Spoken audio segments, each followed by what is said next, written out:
François Bracou, je vous trouve là sur le site du marché au vin 2023 en Puy. Comment ça se présente cette année, le millésime 2022? Le 2022, on en est vraiment content. C'est vrai qu'on a eu des petits rendements. Une année qui était assez difficile, de la météo qui était très chaude et sèche. Oui, parce qu'on a eu, y compris au printemps, ça gelait. Ce qui me concerne, on a été quand même relativement bien épargnés. On a surtout souffert de la sécheresse et la canicule. Donc des petits rendements, cette année on tombe dans les 30-35 hectares. Bon, la qualité, bien sûr, on en est content.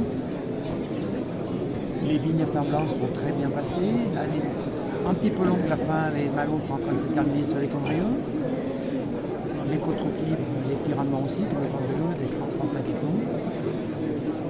Les malons sont terminés, tout s'est bien passé. Maintenant, on a toutes les choses à faire. C'est être patient, laisser le temps faire son livre. Donc ça reste combien de temps là? Un an et demi? Je laisse plutôt entre 20-22 mois. D'accord, presque 2 ans. Oui, tout à fait. Pour que ça s'arrondisse, que ça s'assouplisse.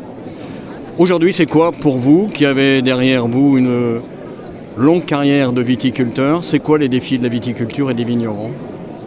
Aujourd'hui, il faut s'adapter au climat, s'adapter à tout ce changement climatique, à cette chaleur qui va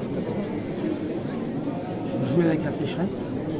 Donc il faudra peut-être voir dans les terrains un peu moins bien exposés, ce qu'on appelait moins bien exposés il y a quelques années. Et voir peut-être réfléchir aux nouveaux cépages qu'on va utiliser, les porte-greffes. Aujourd'hui on a un porte-greffe qui est une maison pas les ocales, Mercenis qui résiste très bien à la sécheresse, mais il prouve ses limites. Alors demain, c'est l'avenir qui va nous dire. Vous avez sur votre petite exploitation d'un hectare qui est sur 3 communes, Saint-Clair-du-Rhône, en Puy-Condrieu, vous avez différents cépages. Vous ne produisez pas que de la côte rôtie et du Condrieu. Quel est l'intérêt d'avoir, je ne sais pas, 5-6 cépages là, dans votre panel? Mais au début, j'ai joué la carte des cépages parce que bon, j'avais 13 hectares et uniquement en IGP. C'est pour ça que j'ai joué la carte des cépages pour me démarquer un petit peu des collègues qui faisaient des Saint-Joseph, des Condrieux, des Côtes-Rôties. Ensuite, j'ai eu l'occasion de pouvoir planter les Condrieux en 85, 86. La Côte-Rôtie, c'est beaucoup plus récent parce que c'est simplement mon 21e millésime. Là, c'est des vignes que j'ai récupérées d'un an qui a pris sa retraite. Voilà, c'est vrai que là, on travaille quoi? Un hectare en Côte-Rôtie, un en Condrieux et le reste, c'est en IGP. Vous avez succédé à votre papa et vous-même, vous avez passé le flambeau à votre fille. Quel conseil vous lui donnez aujourd'hui, où tout bouge justement? Aujourd'hui, il sait continuer à s'adapter, continuer à évoluer. Et puis, elle fait le vin qu'elle aime. Il ne faut plus qu'elle fasse le vin de son papa ou de son papy. Elle le fait à son goût, de façon à ce qu'il fasse vraiment plaisir aux clients qui auront le même week-end. Petite question subsidiaire. Bon, vous êtes un homme, ça on le voit, il n'y a pas de problème.